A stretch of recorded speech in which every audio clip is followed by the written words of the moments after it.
Not starting it with a yawn. Have to start with How the we do yarn. around here. Yeah, wouldn't be the same without that.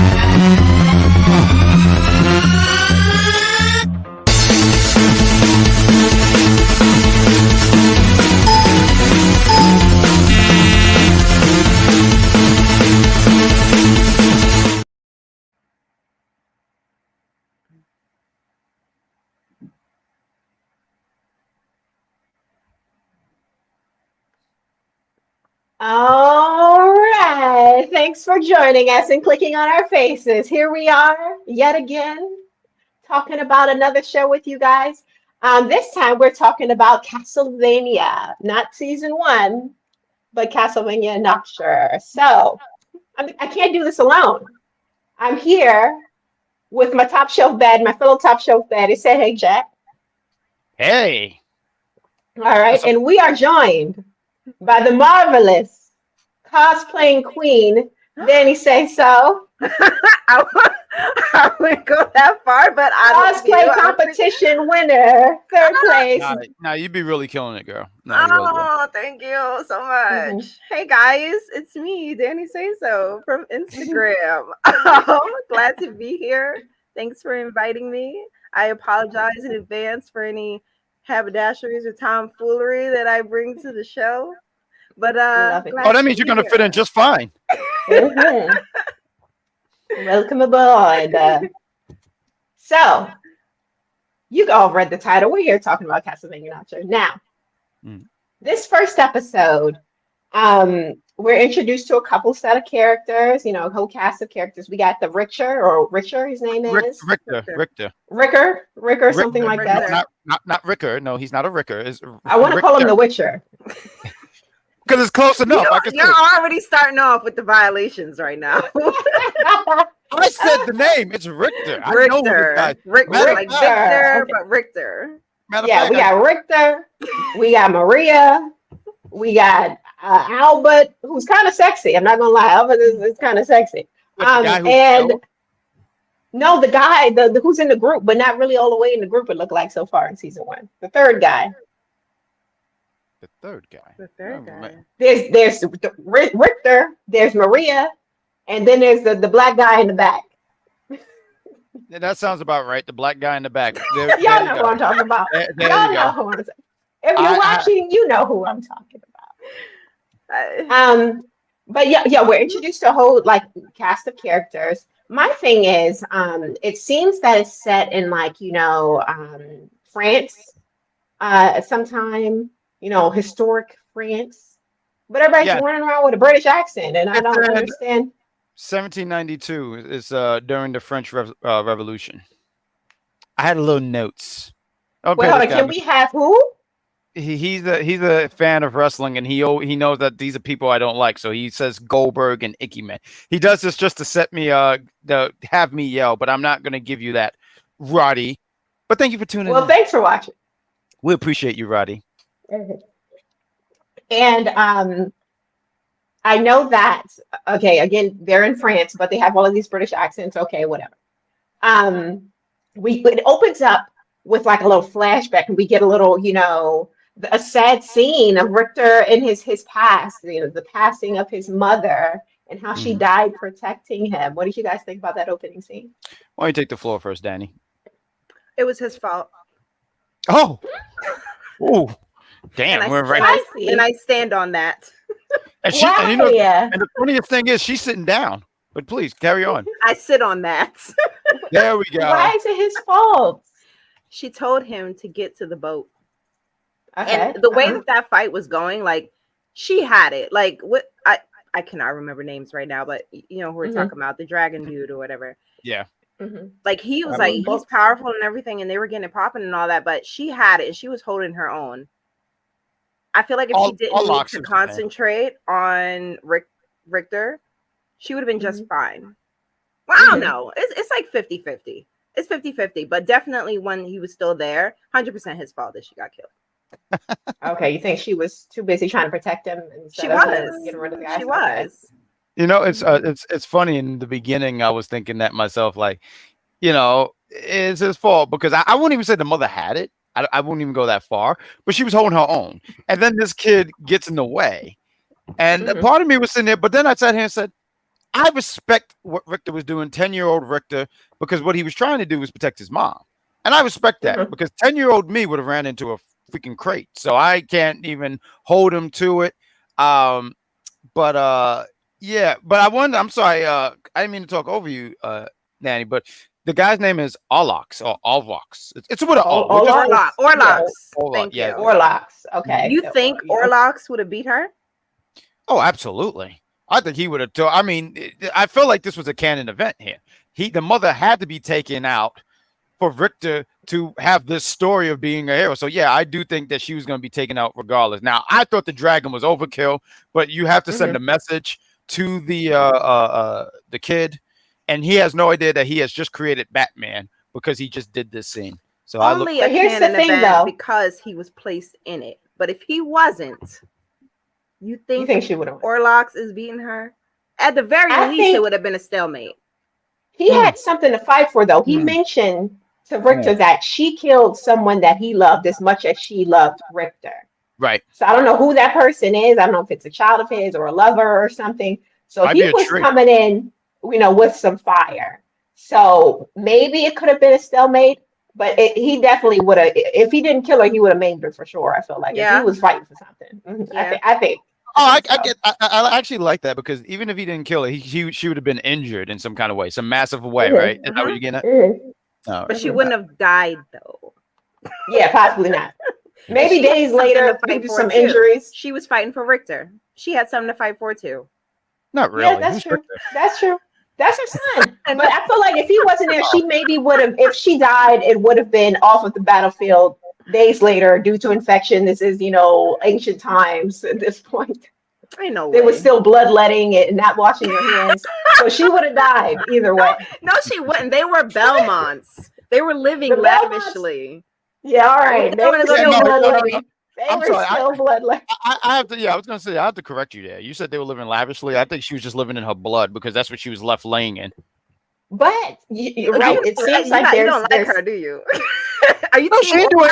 How can? No, I don't even know her. I didn't get a chance to know her. She was dead in like 2 minutes. How could I have a chance to know her? So I can't really say that. I don't like her. I don't know her. Maybe appreciate her skill, her fighting skills. I'm not gonna lie. This one is so good. Oh, what we talking about, Maria? Well, he doesn't like. He's Team Orlox. That's okay. It's the airing that does it for me. He has fashion. He has so much style. He got the drip. Yeah, he does. He's kind of sexy with it too. But what?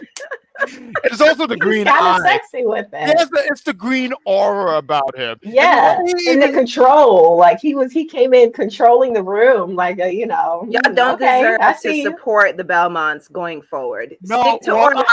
Keep that energy for the rest of the show. So I have a few things I want to sit here and say. I know the show's already went off the rails and it's fantastic, but I'm just going to sit here and say a few things. One, when he killed this woman, he did it in such a way, walked over her, walked into blood and everything, then said, like how you mentioned, see how, she took someone away from me and I paid that back.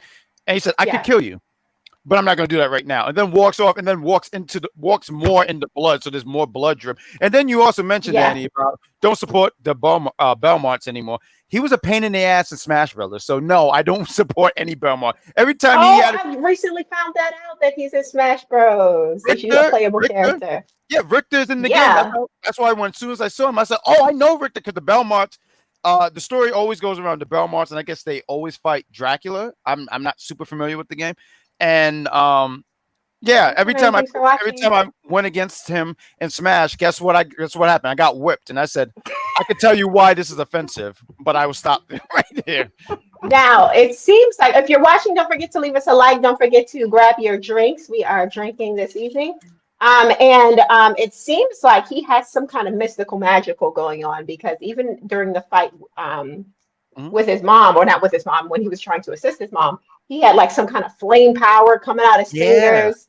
Yeah. And I wonder why I didn't, maybe I missed it, but I didn't notice him using that at any other time later in the episode. As when he became an adult, he seemed to be using everything but his powers. And I wonder if it's because he has PTSD. I know you've seen it, Danny, so don't tell us. So going forward, every time it's something that you'll find out, say no comment.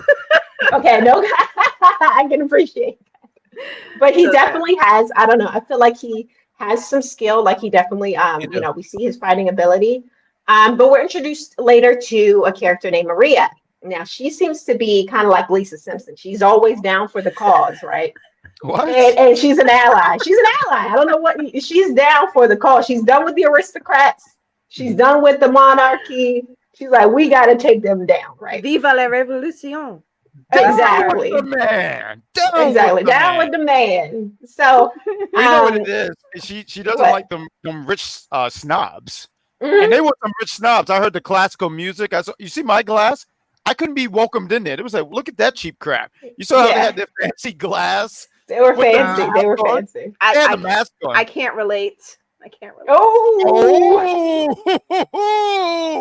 Well. But no, they were definitely fancy. I'm on the opposite side. I'm sorry, go ahead. And she was broke. She even said, look, my mama ain't paid her taxes in like 10 years. You know, we don't got the money. Can I say something? Wesley Snipes said she's spitting. Maybe that's why she was on that side, though. Yeah. Killing vampires. So yeah, she's broke. She's done with the monarchy. She's like, no more, right? And she's friends with Richter. Now, I don't know where Richter stands in this caste system. It seems like the Belmonts have some kind of notoriety, some kind of wealth, and she clearly does not. And I'm interested to find out how they became, you know, kindred and, you know, best of friends and stuff like that. But compared to the powers of his mother and compared to the powers that he's shown as a child, her powers fucking suck compared to, like, she's calling birds to the battlefield. Like, what the hell is this? Y'all some haters for real. What is her use? I didn't say anything about the birds. What is her use? The bird's dying on the battlefield right next to her. Like, would you rather you die on the battlefield or the birds? I'd rather have somebody with some real goddamn power, not calling some fucking parrots and toucan Sams. What are we about to do? She looks like she's like 15. You want her to the worst power? Like, what do you need? This is like when you find out you have a quirk in My Hero Academia and it's a bullshit ass quirk. You're like, what the hell is this? Calling birds? She's being really, she's just trying to be nice. What she's trying to say is like you find out your quirk and you shrink or something like that. And you're like, oh yeah, this is going to help. She's just saying she's trash. She's trash. She sucks. Like, she seems like she's down for the cause, so I'll give her a pass. You know, we always love an ally.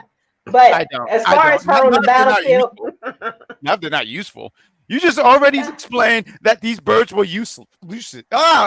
Yes, useless. But, you know, she can definitely rally some folks behind her. You see the speech she was giving. She was getting the folks ready to fight. So that's her use. She needs to be behind the podium, not behind the front lines. Yeah, that's her role. Not a fighter. Like, she'll support if she needs to, but she's there as a mouthpiece.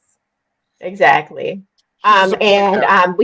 We get to see some more of the creatures. I think they call them like night creatures or something like that. So it isn't strictly vampires and people with, you know, some sort of abilities. It's other things going on in this universe. And that's when later on we're introduced to these other characters. Before, I think I'm jumping ahead. They mentioned something about like not a grand wizard. This isn't the KKK. Grand wizard. Wait, what? It's a whole different show. Right. It's a whole different organization. I'm going to say, is this The Witcher? And I didn't know about it because I've never watched that show. Not The Witcher. No, it's something about like there's an evil entity out there. And they named it. Oh, ooh, I can't remember. Like, I know what you're talking about. The master vampire. I know what you're talking about, yeah. Yeah. So we don't know who that is. But they did introduce like him by name in this episode. Yeah, it was the Vampire Messiah, right? The Vampire Messiah. The Vampire Messiah. Okay, yes, that's the one. Thank you. That's the one. Thank you, Jack. You're always coming with the facts. We love you. Now, so we find out what the big bad is of this show, and I was wondering. I've heard that they changed some things from the video game because this is an adaptation from a video game, and I was wondering. Who I know you know, Danny, but what do you guys think of this grand messiah or vampire messiah? Do you think it's going to be Dracula? Do you think like what's going on with that? So when you say that, and I just wanted to add real quick when you're talking about off the game. So they're saying this is loosely based off of Castlevania Rodeo of Blood and Symphony of the Night. I just wanted to throw that out there and make it act like I know what I'm talking about, but I don't. It's just right here on the phone. Thank you. But do I think I so when you said Dracula, I was like, yeah, that would make sense because Dracula has been going against the Belmonts forever. So I want to say like, yeah, because at the end when you see Big O, because I forgot his name already, but when you see him at the end, you just reveal that he's not even the thank you. He's not even the final boss. He's like the boss before the final boss. So do I think it's Dracula? I know Chrissy didn't see the first Castlevania, but did you? I saw the first season. I didn't finish there was like 4 seasons, right? Yeah. Yeah, I didn't finish the matter of fact, just to pull back the curtain a little bit. When we originally was going to do Castlevania, I thought she meant season 2 until she said this. And I was like, and we couldn't figure out for the name of it. We just kept calling it Castlevania Nachos. We kept calling it. No, wait, don't put that on me. I definitely said Nocturne. No, that was you. You know what? You're absolutely right. See, after like 6 attempts, she did eventually say the name right. Good job, C. Whatever. But it did take me a while. Nocturne. Exactly. We got it. But we watched 2 separate episodes the first time, but this is our second attempt. Yeah, yes. You don't have to watch the first one to like enjoy this, but it does help. I believe it. Well, but I won't say beyond that.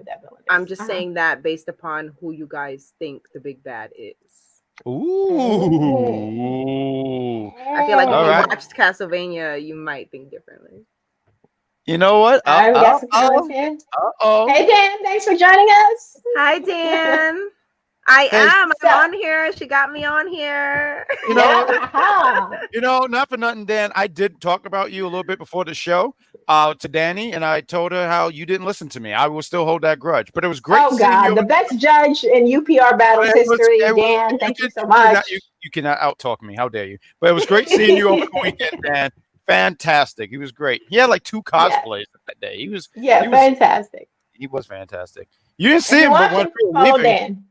I was gonna say you didn't see, but when we were leaving, he changed it to a 3rd costume. He became a building. That's what he does. He just changed it to multiple things. Yes, he was a whole building. I was proud of him. So later in the episode, during the battle with the night creatures, right? Richter is struggling. He's having PTSD flashbacks of his mama, and he damn near died if it wasn't for the interference of 2 new characters, right? We got Annette and Edmund or something along those lines, right? I'll take a look. And they're black. They're black, and we love to see it. We love a little inclusion here. And I think his name was like Eduardo or something like it was with an E. Yeah, something with an E. Something with an E. They're from the Caribbean. Shout out to the Caribbean people out here. Shout out.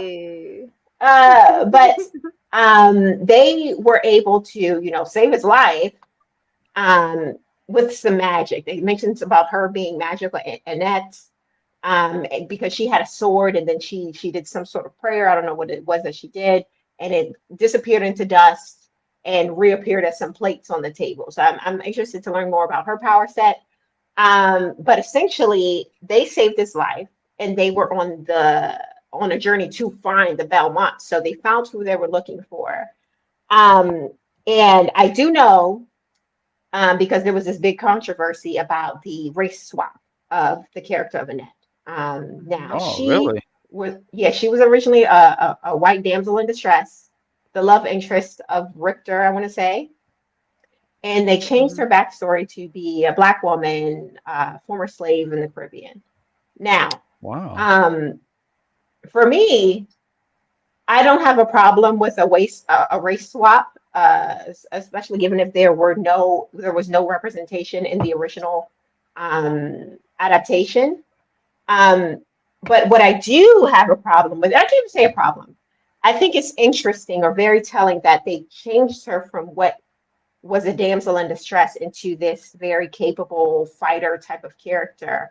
And a part of me is interested in that because I feel like there's definitely a story to tell from like a former slave turning into like this warrior type of character. But another part of me feels like, why can't this Black character be a damn? Why can't she be soft and be like, you know, this damsel in distress and be Black? It's like they had to change her into a Black woman with a struggle, and that's a part of me doesn't really. I don't really want that, but I can see how it could be interesting on screen or on television. So, what do you guys think? Wow, I didn't know any of that. So that's like brand new to me. That's why I'm like a deer in headlights. But I love that they have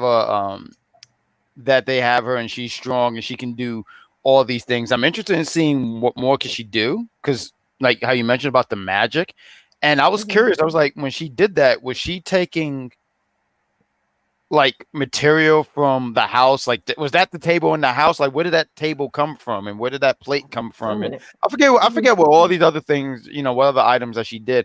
But I have no problem with how they made her a strong Black woman. I dig it. I dig it. I think that's as far as I could go. I dig it, and I think it's great. And I'm interested in seeing what more they do with her. So part of it for me is going to be a no comment. Okay. As her powers and what it is. And then I think they just brought her in strong just to kind of set the tone for how she is. I don't want to say that it's a front because she is strong, but as you go on throughout the show, you do see different sides of her. So no comment. Okay. But one thing I would like to know before I even decide if I want to continue watching this, in the game, right? Her character is that of Richter's love interest, right? Does that continue in the show, or did they completely like, nah, she's Black now, so she can't be the love interest? What's up with that, Danny? No comment. No comment. I want to know. No comment. You can ship them if you want to. There's fan fiction. You can do whatever you want. Oh! I gotta go to fan fiction to get it. Okay, that tells me what I need to know. That wasn't a confirmation. I'm just saying. It sounds like it to me. You heard it here first, Simple. You heard it here first. That's what you want. That's what you want. They cast her as the best friend, like they did in the freaking Transformers movie. Well, you know, I digress. No. But no. But yeah, that was pretty much episode 1. Now, Danny, I know you've seen the season, or you've seen multiple episodes of this series. So, Jack, would you be interested? Like, would you watch more of this show? I want to take the floor for a minute. But one, yes, I would. One of the things I liked about it was digestible. You hear that, Constantine? I like the animation. The Continental. That's what you're talking about. Yes. It began with a C. And I do want to sit here and say, I'm just glad that what was that guy's name? What was it called? The Snyder. I'm glad Zack Snyder didn't direct this movie, because it would have been much longer. But I do want to say, talking about this, I did enjoy this. This was digestible. I thought it was great. I knew who Richter was. I'm not familiar with Castlevania, as some people who, you know, might have played the game and know the lore and everything like that. But I was really interested in this stuff. And I think this is the proper season for this show to be out. You know, it's the Halloween season. I didn't think about it until I saw a fucking skeleton, and I think they knocked his ass out. And I was like, oh. I said, this is October. This makes sense. I couldn't watch this around November, or you could, but you know. But my point is, I would watch it again. I would keep watching. It's really a great show. All right. So for me, I would watch depending on how they handle my girl Annette. Like if they cast her to the friend or the disposable Black girlfriend trope, I'm not watching another goddamn episode. But if she starts to actually develop a character and, you know, a love interest, and I'm here for it. I'm here for more. But why? I enjoyed episode 1. Why does she have to have a love interest? Why? Because that's just how these shows work. If you want more screen time, you got to have some sort of love interest in these things. It's just how it is. And but I enjoyed it. I'll definitely watch some more. And let us know what you think about the show in the comments. Don't forget to like the video if you like the video, and join us next week actually, no, don't join us next week. Join us this week for Loki, episode 3. There we go. Because we'll be talking about that either, Friday night, Jack? We're not doing it Thursday? Thursday night. We're talking about it Thursday night. So join us tomorrow night for episode 3. And follow us on all our social media platforms. Also, don't forget to follow us on Unpopular Review Gaming, because we are going to be doing My Hero Academia, Ultimate Rumble, live for you guys. So join us then. And Danny, where can they follow you? Yeah, where can they follow you? I am on Instagram and occasionally TikTok against my will as Danny Says So. You'll see the name right in that corner right there. Yeah. All right. Thanks for watching, and we will see you tomorrow. Hopefully, see you soon. Oh!